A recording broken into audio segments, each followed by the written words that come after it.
मुस्लिम league नून जी नायब सदर मरियम नवाज़ नाज़रीन मीडिया से ॻाल्हाए रही चवणो त अॻूणी हुकूमत मुल्क जी सिफ़ारतकारी के नुक़सान पहुचायो आहे। मरियम नवाज़ जो चवणो त वज़ारत ख़ारजा अवाम जे हक़ जी हिफ़ाज़त कंदी आहे।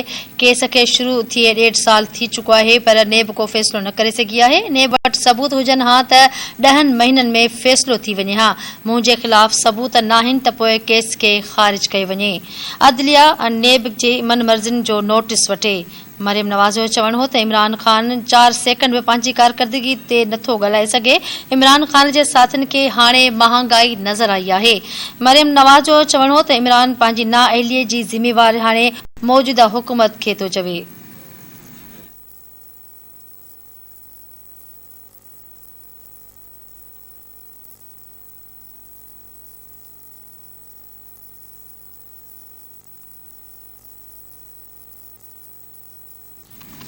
जी नाज़रीन मूंखे ॿुधायूं पिया नून लीग जी नायब सदर मरियम नवाज़ चयो आहे त हुन ख़िलाफ़ अपील खे शुरू थींदे 1 साल थियण वारो आहे। नेब वारो को बि सबूत अदालत में पेश न करे सघिया आहिनि।